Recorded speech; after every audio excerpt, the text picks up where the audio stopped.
क्या आपको लगता है कि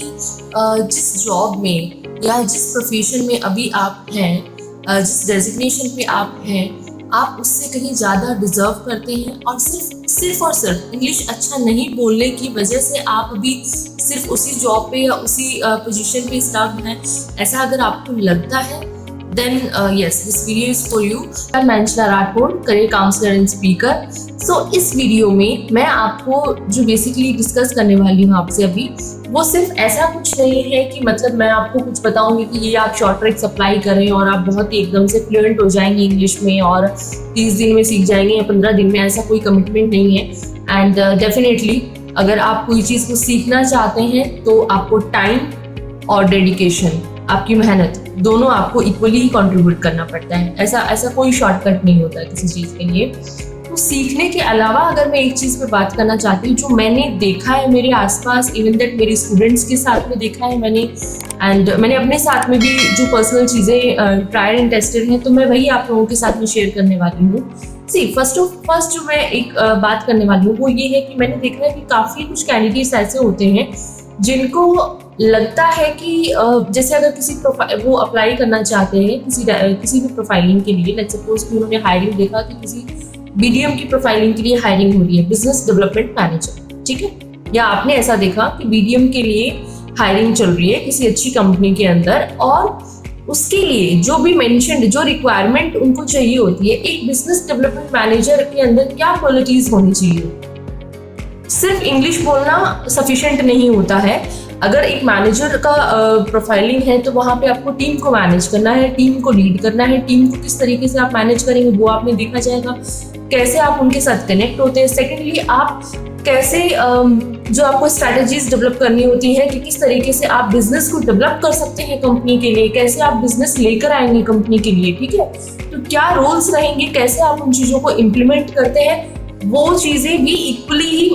मैटर करती हैं। आई मीन कहीं ना कहीं वो आपकी इंग्लिश स्पीकिंग से ज़्यादा मैटर करती है। तो जो आपका इंटरव्यूअर है, मान सकते हैं कि उनको बहुत अच्छे से इंग्लिश बोलना आता होगा, लेकिन जब आप इंटरव्यूअर के सामने बैठे हैं तो वो सिर्फ और सिर्फ आपका इंग्लिश चेक नहीं कर रहे होते हैं, उनको बाकी क्वालिटीज़ भी चेक करनी होती है। तो अगर आप अपनी इंग्लिश स्पीकिंग में 40-50% हैं, अगर आपको लगता है कि आप थोड़ा बहुत बोल लेते हैं और जस्ट बिकॉज कि सिर्फ इंग्लिश की स्पीकिंग बहुत अच्छी लेवल पे नहीं है, तो कुछ लोग अप्लाई ही नहीं करते हैं। ये मैंने देखा है, मतलब वो पहले ही बैक स्टेप हो जाते हैं कि नहीं अपना तो नहीं होना है। तो ये चीज़ गलत है। एटलीस्ट आपको वो चीज़ ट्राई करनी चाहिए अगर आपको लगता है कि बाकी सारी क्वालिटीज़ को अगर आप मीट कर रहे हैं।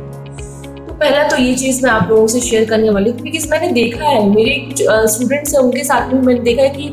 हेजिटेशन इतना ज़्यादा हो जाता है कि आगे बढ़ना चाहते ही नहीं है। मतलब पहले ही मतलब ठीक है अपना तो नहीं होना, ये तो पहले से ही पता है, इट्स लाइक दैट। तो ऐसा नहीं होना चाहिए। सेकेंड जो चीज़ है कि इंग्लिश स्पीकिंग की जो आपकी जर्नी है, फर्स्ट ऑफ ऑल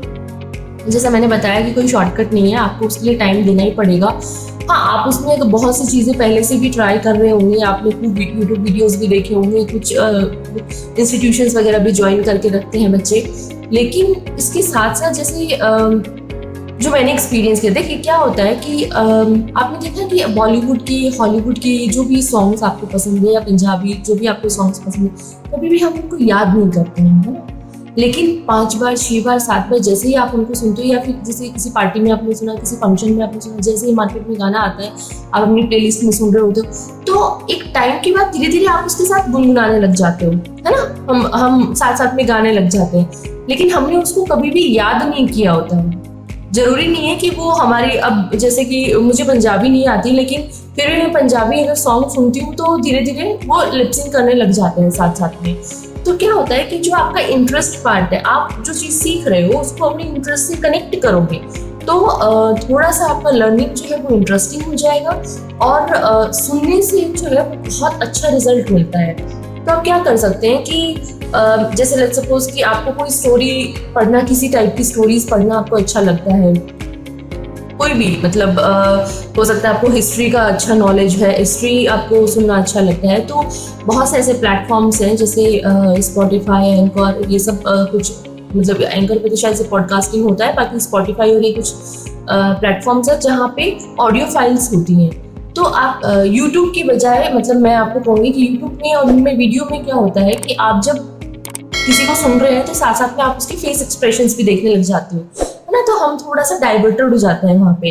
हम वो लिपसिंग देखने लग जाते हैं। तो बजाय इसके आप वो ऑडियो फाइल्स को, अगर आप कहीं वॉक कर रहे हैं या कुछ कर रहे हैं, तो उन ऑडियो फाइल्स को आप साथ साथ में सुनना स्टार्ट करें। तो उससे क्या होगा कि आप ध्यान उस पर्टिकुलर स्टोरी में रखें, लेकिन आप उसको इंग्लिश लैंग्वेज में सुनेंगे तो धीरे धीरे ग्रेजुअली आप फील करेंगे कि आपका जो लिसनिंग, मतलब आप जो सुनकर और उस चीज को ट्रांसलेट करना, वो चीज आप पर डेवलप होएगा। ठीक है। अभी तो देखो बात हुई कि इंग्लिश को कैसे सुन के समझना है, ट्रांसलेट करना है, ठीक है, वो कैसे धीरे धीरे इम्प्रूव होगा। अब बात करते हैं कि बोलना कैसे आप सीखेंगे धीरे धीरे। तो बोलने के लिए क्या है कि देखो, जैसे कुछ स्टूडेंट्स को मैंने देखा है कि वो प्रैक्टिस करते हैं मिरर के साथ में अपने आप से बातें करना, और ये सब अच्छा है, उसके रिजल्ट्स भी अच्छे होते हैं। लेकिन क्या होता है कि जब हम एक तो अपने आप के साथ तो फिर भी बात करते हैं, लेकिन जब किसी के साथ उनकी बात को सुनना, समझना, फिर जो कहा उसके हिसाब से रिप्लाई करना, ये जब सारी चीजें एक साथ चलती हैं तो कहीं ना कहीं फिर होल्ड होते हैं, इनिशियल लेवल पे होते हैं। तो क्या कर सकते हैं कि वैसे तो देखो कुछ एप्लीकेशंस भी हैं इसके लिए, ऑलमोस्ट सारी पेड सर्विसेज ही हैं वहाँ पे। शुरू में आपको शायद कुछ मिनट के लिए वो देंगे कि इतने मिनट के लिए आपको एक गैदरिंग दे देंगे और उनसे आप बात कर सकते हैं, बट आफ्टर अ टाइम आपको उनको पे करना रहता है। और इस तरीके से आप एक एनवायरनमेंट मिल जाता है आपको, जहाँ पे आप ही के जैसे और भी लर्नर्स वहाँ पे होते हैं जो इंग्लिश बोलना सीखना चाहते हैं, और आप आपस में एक दूसरे से बात कर सकते हैं। तो थोड़ा मतलब आपको एनवायरनमेंट मिल जाता है, ठीक है। लेकिन इसके साथ साथ मतलब एक फ्री में भी आप अपना एक जो ट्रिक है वो आप अप्लाई कर सकते हैं। ट्रिक भी क्या कहूँ, मतलब कि आप अपने साथ में प्रैक्टिस में आप इसको ऐड कर सकते हैं, and which is very natural. कि क्या है कि जैसे अभी देखो आज के टाइम में हम हर एक चीज़ को खरीदने के लिए, कुछ भी लेने के लिए ऑनलाइन डिपेंडेंसी हमारी काफ़ी ज़्यादा होती है, क्योंकि एक तो ईजी कोई है, सेकेंडली इतना टाइम नहीं खर्च होता, बाहर जाना करना ये सब कौन करे। तो जब हम सामान मंगाते हैं कोई भी चीज़, चाहे हम कुछ भी खरीद रहे हो, उसमें अगर कोई इशू आता है या हमें पसंद नहीं आता है, हम उसको रिफंड क्रिएट करते हैं, हम रिटर्न करते हैं, या कुछ भी अगर आपको इशू होता है हम कस्टमर केयर को कॉल करते हैं, राइट। तो जब हमारे पास में हम जब कॉल करते हैं तो ऑप्शन आता है कि आपको किस लैंग्वेज में बात करना आप प्रीफर करेंगे। तो एट दैट टाइम आप इंग्लिश को चूज करें, बिकॉज क्या होता है कि एक तो वहाँ पे वो जो लोग आपसे बात करेंगे, जो एग्जीक्यूटिव आपसे बात करेंगे, उन वहाँ पे आपको जज करने वाला वो चीज़ नहीं रहता। क्योंकि जब हम हमारे जान पहचान के लोगों से हम बात करते हैं और वहाँ पे हम कोशिश करेंगे, है ना, इंग्लिश का, तो हमें लगता है कि मैं ऐसा बोलूँगी या बोलूँगा तो फिर वो पता नहीं कैसे सोचेगा, मुझ पर हंसेगा, हंसेगी, ये सब चीज़ें होती हैं कहीं ना कहीं, और इसकी वजह से हम कोशिश ही नहीं करते हैं। तो वो जो लोग हैं, अगर वो जो एग्जीक्यूटिव है, वहाँ पे अगर आप कोशिश करते हैं धीरे धीरे अपने सेंटेंसेस को फ्रेम करना, तो देखो पहली चीज़ तो उसके पास में बिल्कुल आपको जज करने के लिए टाइम नहीं है, बिकॉज उस इंसान की जॉब ये कहती है कि इसकी प्रॉब्लम को पहले तो सुनना है, समझना है, चाहे आप कितना टूटा फूटा बोलो,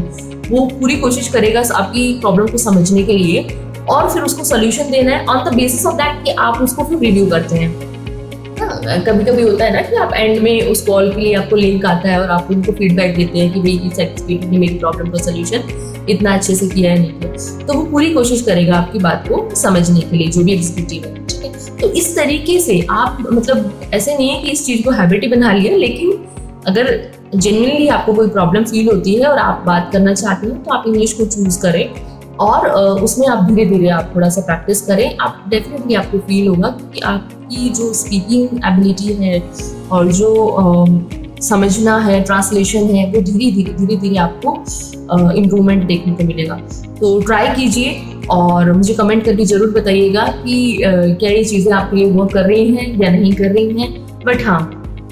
बिना कोई चीज़ का कोशिश करने से पहले ही जो अपन हार मान लेते हैं ना कि यहाँ तो सिर्फ इंग्लिश मांगा है तो इंग्लिश बोलने वाले फ्लुएंट ही चाहिए होंगे, और ये सारी जो चीज़ें होती हैं कि हम पहले से अज्यूम कर लेते हैं फेलियर, वो गलत है। वैसा नहीं करना है, कोशिश करने से पहले हार बिल्कुल नहीं माननी है। Bye bye.